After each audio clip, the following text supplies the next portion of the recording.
So let's pick up again. We're in the last ayah that we were on, which is ayah 197 on page 31 of Surah Al-Baqarah. We were discussing about ma'lumat.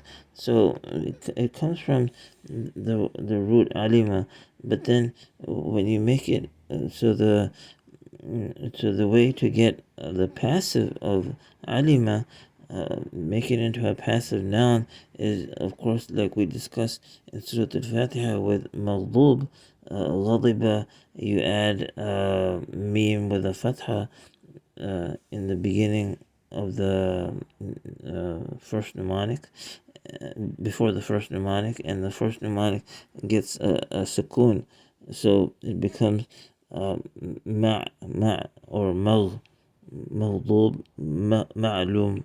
So and then you add a wow after the second mnemonic, and the second mnemonic gets a dhamma, so ma'lum, like maghdub, so ma'lum, ashhur ma'lum.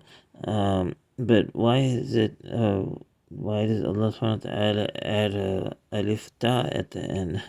Well, because ashhur is the plural of um, of something inanimate. So um, um, so that's why it gets it the adjective is acting, ma'lum is acting as an adjective to ashhur. So whenever you have an inanimate object that's plural, it becomes feminine. It takes a feminine adjective. It has the feminine tense. So that's why it's ma'lumat.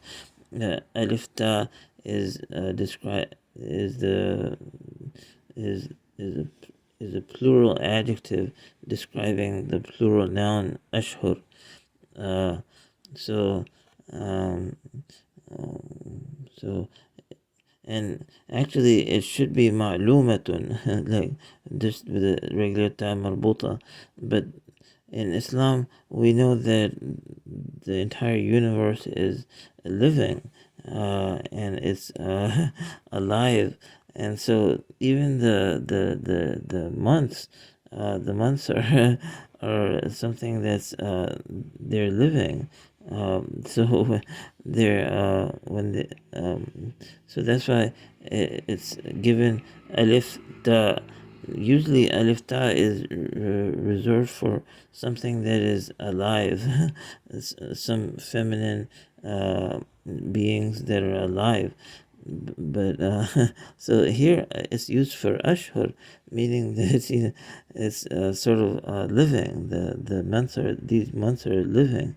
So they're the pilgrimage is these uh, um, known months. So ma'lum, alima means to know, and ma'lum is known. So the passive of that, the passive noun means to something that is known. So and these months are known. So and of course we know that these months are the uh, at least the 3 months of Hajj, which are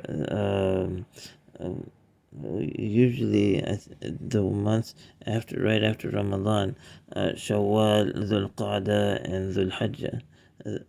So these 3 months.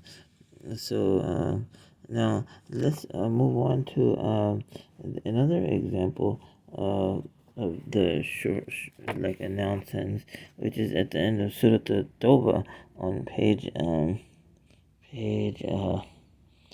207, where this is a dua, a famous dua, which if you say 7 times in the morning and 7 times in the evening, it protects you from anything bad. So we're being told that if they turn away, Allah subhanahu wa ta'ala is telling the Prophet sallallahu alaihi wasallam, so if they turn away, فَإِن تَوَلَّوْا فَقُلْ, so say to them, Hasbi Allah.